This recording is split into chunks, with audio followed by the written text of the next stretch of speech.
Hey guys, welcome back to Holistic Homesteading with the Hursts. I'm Megan, and today I want to dive into homesteading with very young kids. So we see a lot of homesteaders with older kids, and they have multiple kids, and a lot of them are involved on the homestead, but I have not seen a lot of families with very young kids and their oldest is still young homesteading. So I wanted to kind of give you my point of view of how we do it with very young kids. So I have a 5-year-old, a 4-year-old, a 1-year-old, and a baby on the way in just like 2 months. Oh my goodness, that's coming up really fast. So when we started homesteading, I had a 3-year-old and a 2-year-old, or almost 2-year-old. He was a year and a half. So it was challenging learning how to homestead, as well as learning how to manage little kids and a home and do all of that in one fluid motion. Was super challenging. But here are a few things that actually helped me as we started this adventure, and we still kind of apply to our house and our home right now, for even though they're getting older and we keep adding children. Alright, so one of the first things that I decided to do when we first moved to our homestead was build an area very close to the garden and close to the animals for my kids to play. And that happens to be right along our creek, but it's just within 20-25 feet of our garden, and I can keep an eye on the kids while they play in their sand pit, or they now have a mud kitchen, they now have a swing set and a jungle gym or obstacle course. If for some reason they're not out there with me in the garden or with me and the animals, they have boundaries and they have like free, limitless play in this section for them to play in. So I like that because they can be playing and doing their thing while I am in the garden. Now, when they are super young, like my 1-year-old right now, of course I'm not going to just let her out and play in that area by herself. She has to have her 5-year-old sister most of the time, and then sometimes I will allow my 4-year-old boy to kind of take responsibility for her. He feels like a big boy whenever I allow him that, but it's very short lengths, and I'm constantly checking on her, making sure that she's okay. And there are specific rules that I don't allow them to do while the baby is with them. Another thing that I have learned, so if you have a baby, or when I had a baby that could not walk and could not vocalize what she needed or what was going on, which is Hadassah, my 3rd born right now, I realized how important it was to have either a carrier or a stroller, and both of those have been used immensely on our homestead, especially when it goes time to go out and feed the animals and stuff. If I have to take her with me, she's either on my back or she's in a stroller. Now recently she's been in the stroller more often than me carrying her on my back because I'm pregnant.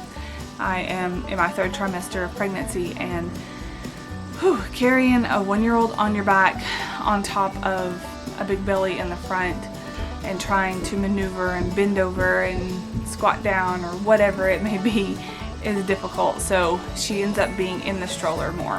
When they are not in the play area, I try to get them involved as much as possible. So we do have little things that they can do, and they know. It is amazing how quickly they learn a routine, and how eager they are to help.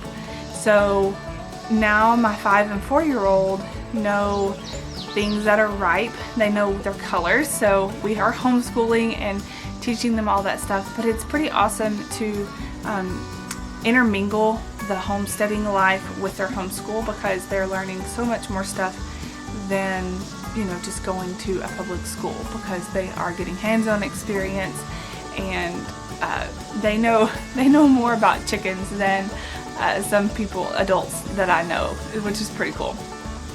And so some of the things that they are allowed to do even on their own now is they can feed the chickens and the ducks, they can gather the eggs. We eliminated the mean rooster so that they are not terrified to go in there anymore. And they can also pick ripe fruits and vegetables. I do try to get them to do that at a specific time, because sometimes they will just end up out in the garden and picking things that they find that are ripe, and they'll just leave it there.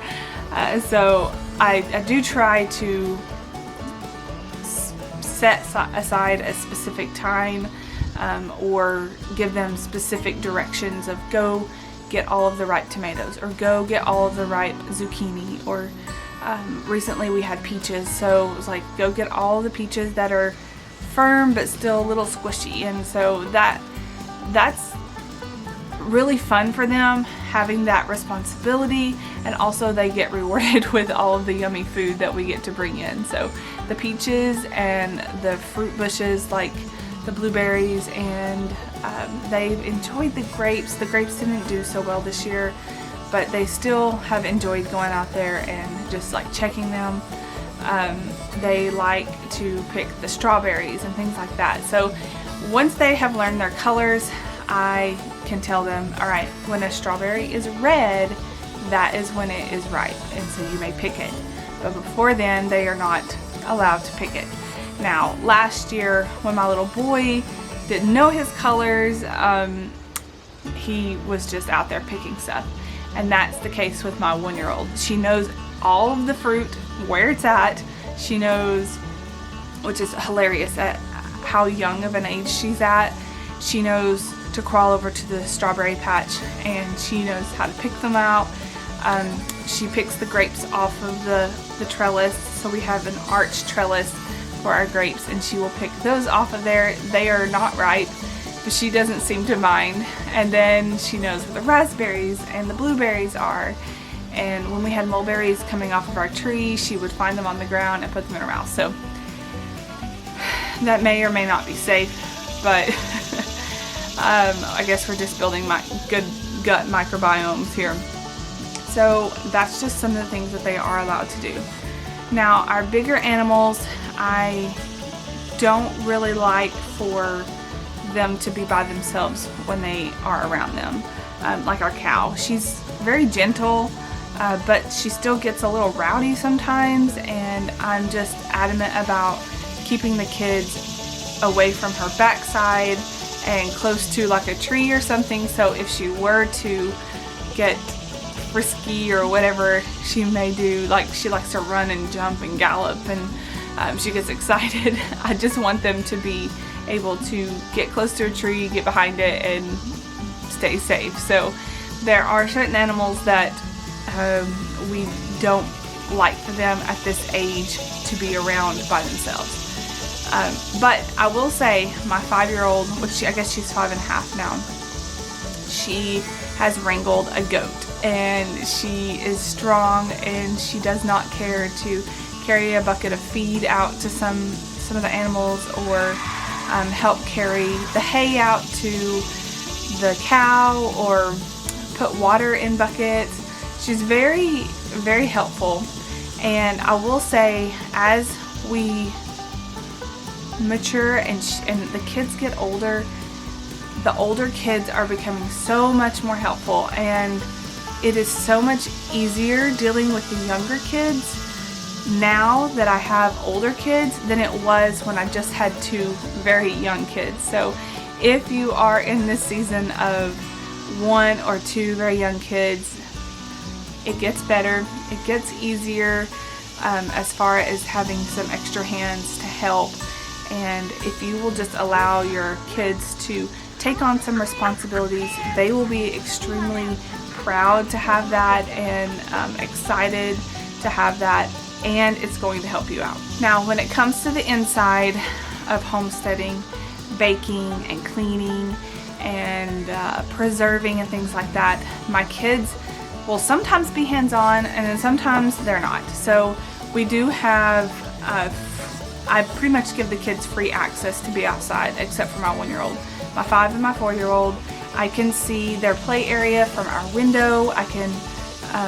I've always told them that they can go outside and play. Sometimes I have to push them outside to play, but once they get outside, their imaginations take over and they will play outside for hours.